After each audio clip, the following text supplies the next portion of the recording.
Alright, so translocation part is done. That is the only thing that you need for translocation. Now we'll talk about the epigenetic modification, that is the chromosomal modifications or chromatin remodeling. Okay. So what is that? What is chromatin remodeling or what is chromosomal modifications or histone modifications? So when you talk about chromo or nucleosome remodeling, what is nucleosome in the very first place? You know what is nucleosome?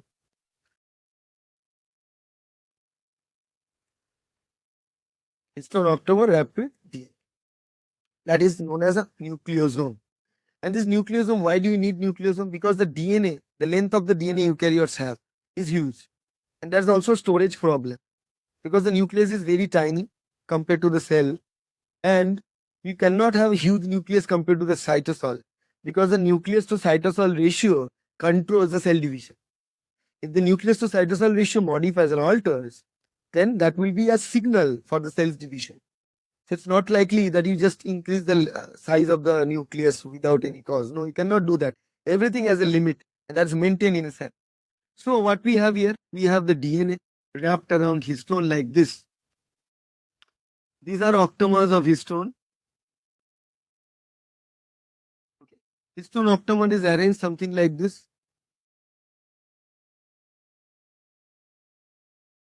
It can be difficult to draw with like 3D drawing here. I'll show you the image later. But 4 in the bottom, 4 on the top, 2 layers. Okay. Now the DNA is wrapped around the histone. So this histone, what are histone? Are proteins. And histone are the important proteins which need to be delivered inside the nucleus during replication. At the end of the replication process, we need new histones. Imagine what we know from one parental DNA, we can make 2 new daughter DNA, right? But we know in the parent DNA, there were 8 subunits of this histone monomer. So now we need 8 more. So it's possible new histone need to be transferred, otherwise there is no possibility. And how exactly it's kept? 4 old and 4 new. Just like the semi-conservative model of DNA replication, the histone is also follow the semi-conservative model. So every time a new, so from this DNA once separated and make 2 different strands, then 50% of the old histone will be there and 50% new histones will be there. And then the DNA will be wrapped. Now this histone proteins, it has an N-terminal and C-terminal. Basically, these histones N-terminal N-terminal sides are filled with lysine-rich residues, lysine-rich residues of amino acids. So those lysine-rich residues are prone to chemical modifications. What kind of modifications? Acetylation, deacetylation. Acetylation means addition of acetyl group. Deacetylation means deletion of the acetyl group, right? There are methylations. There are phosphate addition, phosphorylation. These modifications are always possible. Okay. Now, depending upon the histone's modification, whether it will be modified with phosphate, modified with acetyl group, depending upon the modification, this histone plays important role in terms of opening the condensation of the DNA or make the DNA more condensed. Okay. So the very first thing that we'll understand is histone modification, and among histone acetylation and deacetylation, and the role of histone acetylation and deacetylation. See, this is how the nucleosome is present, where you can clearly see this is very tightly compact structure of a nucleosome. So these green colored structures, these are histone octamer, and the blue one is the DNA, which is wrapped around the histone. And let's say this is a promoter region, which is facing a histone protein and embedded inside. And when a promoter is accessible, need to be accessed for transcription. If a protein, if RNA polymerase cannot access promoter region of a DNA, it cannot transcribe. So how to access this promoter? How to do that? See, here is an activator protein that sticks to the DNA, and then it recruits histone acetylase enzyme, short form of which is known as HAT.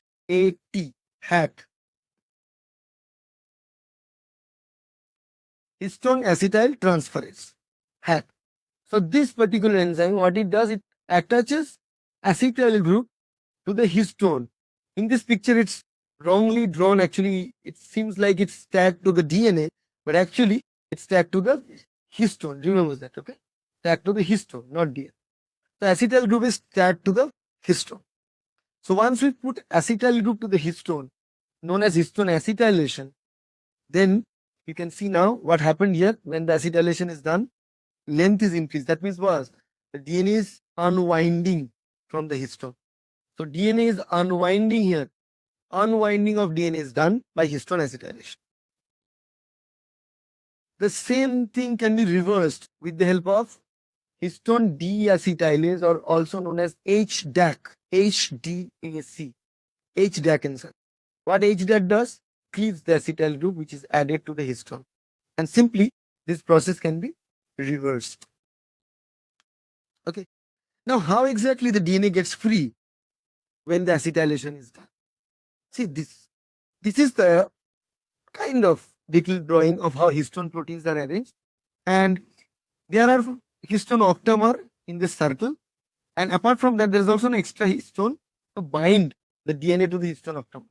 So in histone octamer, we have H2A, we have H2B, we have H3, we have H4. And apart from that, the binding or linker histone is histone 1. Okay, see, this is how the histone 1 is actually, after the rotation of the DNA, the histone 1's job is to basically tie it together so that two histone wrapped DNA is placed in a close proximity. So here you can see that this is all the tails. Histone tail, the N-terminal tail we talked about. This N-terminal histone tail looks like a hands holding on to the histone, which is holding on to the DNA, which is wrapped around the histone. And what will happen the moment we add acetyl group? There is the alteration of structure.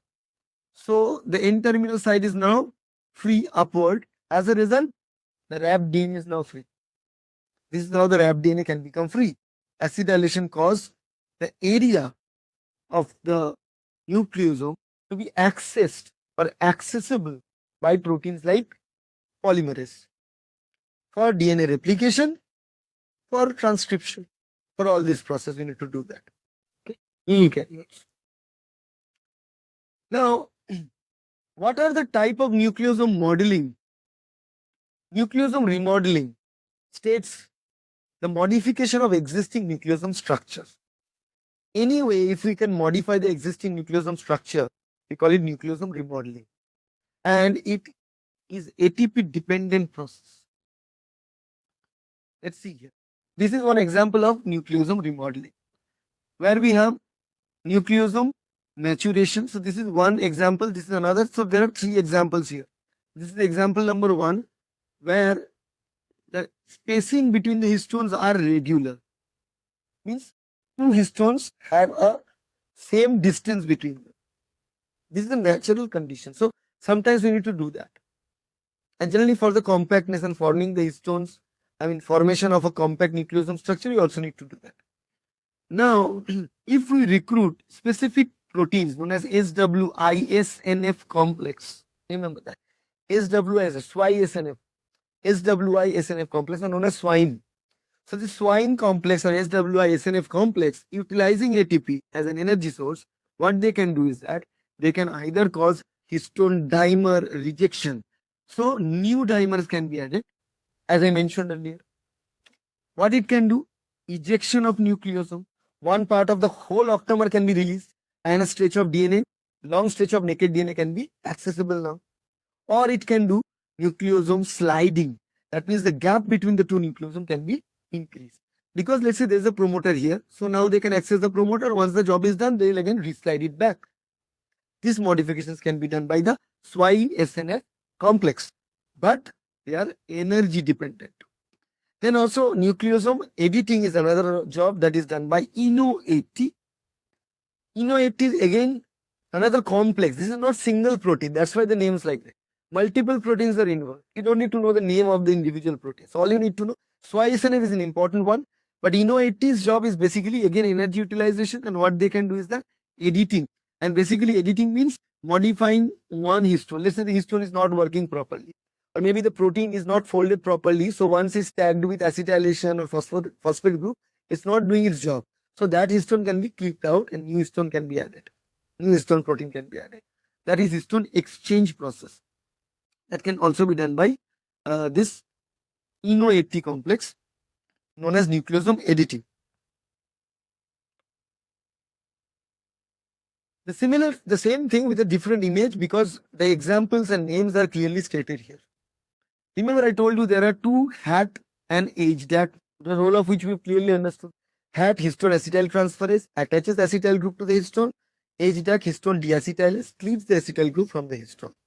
Then there are DNMT, DNA methyl transferase enzyme, the role of which we will study in the next slide, and SWI-SNF complex, full form switch sucrose non-fermentable nuclear remodeling complex. Don't need to remember the full form. Nobody names it with full form. Only people know it with SWI complex, SWI-SNF complex. Okay. And here you can clearly see the process. You see that the HDAC, histone deacetylase. Okay. So what it does, it cleaves out the acetyl. As a result of which, what it will do? It will do what? Compactness of the histone. On the other hand, if this area is accessible earlier, let's say this was the tightly compact nucleosomes YSNF, what it does, cleaves this histone out. So that part is now accessible by RNA polymerase II. Transcription is permitted. It can make proteins. What is it? Now what HAT does? HAT can tag acetyl group. The red colored dot is the acetyl group. Once added, compactness. See, there was gap, but now there is compactness. Okay. And the role of DNMT, I'll only skip because we are going to talk about that in the next slides. But this is how exactly the modifications are done. Okay. And there are a list of factors involved, like histone acid. Like if acetyl group is added, what happens? Phosphate group adds, what happens? And that's not always fixed. Means there are different histone, H3, H2, H2B, H3, H4. Among these four, maximum modification is done to H3 and H4. Because H3 and H4 N-terminal site that carries maximum lysine rich residues. Okay, that's why the modifications are mostly done there. So what is the structure of nucleosome? I must have shown it earlier, but see the structure of nucleosome starting from DNA, the naked DNA here. Okay, and then this DNA is wrapped around histone octamer.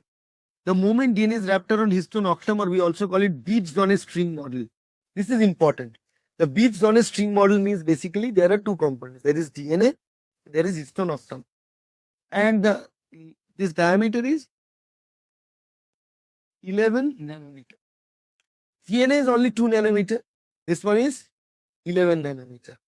Then further coiling. So this coiling is not enough. Now they further arrange themselves. See here, this is side view. If you look at the top view, how it looks like. This is how it looks. Top view, side view. This is also side view. This is known as zigzag model basically. Okay. Zigzag model of how it's arranged. There are two models actually. This is solenoid model and zigzag model. Solenoid model is says flower shaped. So if you look at from the top, you'll see a hollow chamber in the center. And zigzag model, there is no hollow chamber in the center. Maximum or in the DNA is entangled. This is the difference between zigzag model and solenoid model. In this particular model is basically done here at 30 nanometer fiber. 30 nanometer fiber is done. So zigzag or solenoid model, how much? 30 nanometer in diameter. Now this section of chromosome, this chromosome further, so this particular structure further folds like this and become 300 nanometer fiber. And then they'll further condense and they will form part of chromosome, which will be 1400 nanometer in diameter, and one arm is 700 nanometer in diameter. Total two arms, 1400 nanometer in diameter, which will have a centromere in the center, and at the end there are telomere. Okay, and in this particular picture you can clearly see the DNA is visible, and the DNA gets connected with the histone octamer, the blue color one histone octamer, and H1 actually holds. So this is histone octamer. This is wrapped of the DNA. DNA is coming out from this side. So this is where the H1 is present, histone 1 is present to hold the histone, the DNA wrapping around histone in proper place. Okay, and this is the same image, and this image will tell you how exactly the histone octamer is arranged. You see, in the bottom we have H3, H4, and in top of H4 we have H2B, in top of H3 we have H2. This is how they are arranged.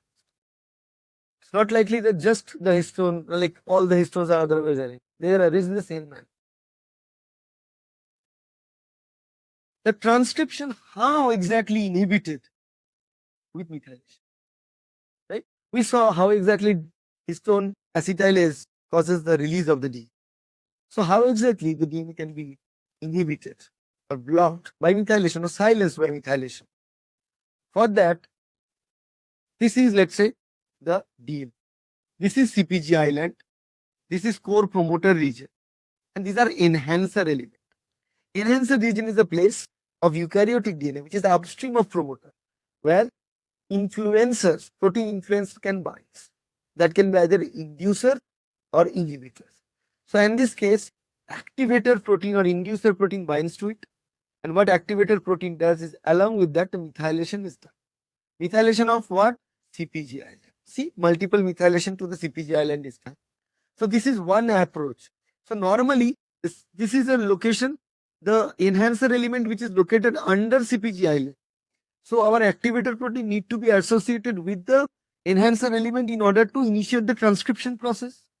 But if the methyl transferase methylate the CpG island, it will not allow the binding of activator protein to the enhancer region of the eukaryotic DNA. That will prevent it. This is one way to do that. Second approach, this is CpG island, hypermethylated. You can clearly see it's hypermethylated. And this is core promoter further downstream. And what happened here is that here CpG binding protein comes in. CpG binding protein. What it does is actually known as methyl CpG binding protein. This protein kinds of bind with multiple methylated structures of the CpG island DNA, attaches with them. It further recruits histone deacetylase near the promoter region. And what histone deacetylase will do? Condensation of the DNA. Condensation of the DNA near the promoter of the DNA. So, condensation of promoter means promoter is inaccessible by the polymerase, no further transcription. So that's how these are the two approaches with which a methylation can prevent the accessibility towards promoter, thus preventing the process of transcription.